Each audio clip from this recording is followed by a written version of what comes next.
गांव का व्यक्ति था और वो गांव का व्यक्ति शादी कर ली। शादी करी, पत्नी आई। पत्नी आई, पत्नी का गर्भ ठहरा। गर्भ ठहरा तो एक बालक हो गया। और बालक हुआ। बालक होने के बाद पत्नी 6 महीने बाद मर गई। पत्नी मरी, पति रोया बिलखा, अंतिम संस्कार हुआ। फिर दूसरी शादी कर ली। दूसरी शादी करी, पत्नी आई, उससे एक लड़का हो गया। 6 महीने बाद फिर पत्नी मर गई। पति ने सोचा अब करूं क्या। मेरे 2 बेटे हैं, एक बड़ा एक छोटा। पत्नी है नहीं। बच्चों को बड़ा करा।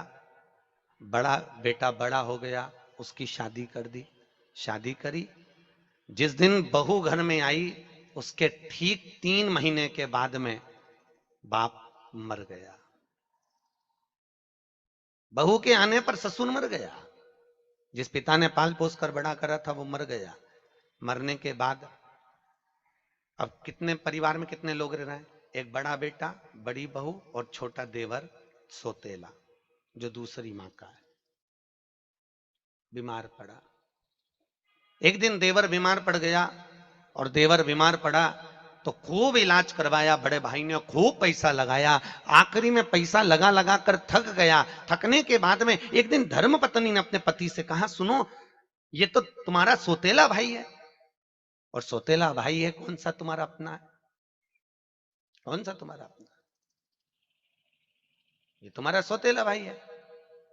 तो एक काम करो, मैं किसी डॉक्टर से मिलती हूं, किसी वैद्य जी से मिलती हूं, एक ऐसी दवाई बनवा के लाती हूं कि अपन देवर को दवाई के बहाने खिला खिलाकर उसको मार देंगे। पूरी जायदाद अपनी हो जाएगी, फिर अपने को सोचना ही नहीं पड़ेगा।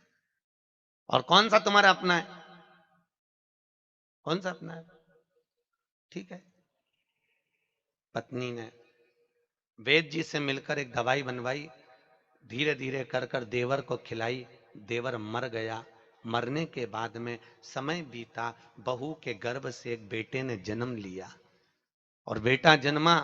जन्म लेने के बाद में देवर भी मर गया, बेटा बड़ा हो गया, बेटे की शादी हो गई, घर में बहू आ गई। बहू आने के बाद में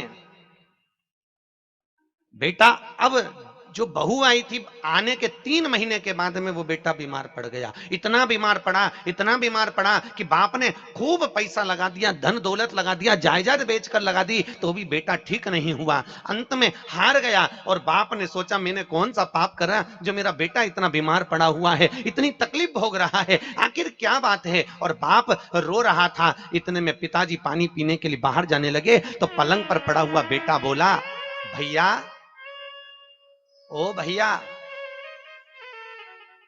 बाप ने कहा, बेटा तो बीमार रह रहे कि तेरी बुद्धि काम करना बंद कर दी, मैं तेरा भाई नहीं, मैं तेरा बाप हूं।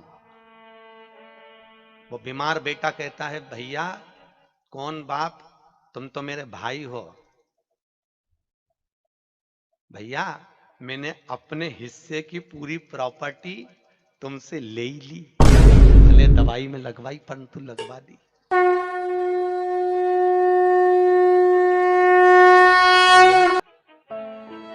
तुमने मेरा हिस्सा खाया था, मैंने तुम्हारे घर में जन्म लेकर तुमसे अपनी प्रॉपर्टी वापस ले ली है। बाप रोता हुआ बोला, माना मैंने गलती करी, पर तेरी पत्नी ने क्या गलती करी जो उसको भुगतान भुगता रिया है? अरे तू बीमार पड़ा है, रो तो वो रही है। इतने में तुरंत पलंग पर पड़ा हुआ बेटा बोला, कौन पत्नी? ये तो वही डॉक्टर है, वैद्य जी, जिसने मुझको औषधि दी थी मरने की। उसने मुझे तड़फा तड़फा कर मारा था, इसलिए मैं भी इसको तड़फा तड़फा कर मार रहा हूं। और मरने पर अकेला नहीं जाऊंगा, मेरे साथ इसको सती होना पड़ेगा। मैं भी जीते जी मरा था, ये भी जीते जी ही मरेगी। कर्म का भोग है, भोग बना। और कर्म का भोग भोगे बिना मनुष्य नहीं रह सकता महाराज। कई लोग कहते हैं उसने हमको गाली दे दी। गाली उसने नहीं दी है, पूर्व समय में तुम जो बककर आए थे, पूर्व समय में तुमने जो गाली दी थी। कोई कहती है मेरी सास बुरी मिली, कोई कहती है मुझे बहू बुरी मिली, कोई कहता है अरे तुमने सत्कर्म क्या करा। अगर पूर्व के समय में तुम पैदा होने के बाद में कोई सत्कर्म करे होते, तुमने किसी गौ माता को रोटी दी होती, किसी गौ माता की पीठ पर हाथ फेरा होता, किसी गौ माता की सेवा करी होती, तो वो गाय तुम्हारे घर में बहू बनकर आती और तुम्हारी सेवा करती। पर तुमने सेवा नहीं करी तो सेवा का फल कहां से मिलेगा। कोई कहता है हमको ठोकर लग गई, कोई कहता हमको गाली दे दी। अरे गाली उसने नहीं दी है, तुम बककर आए होगे इसलिए उसने गाली का प्रदान करा।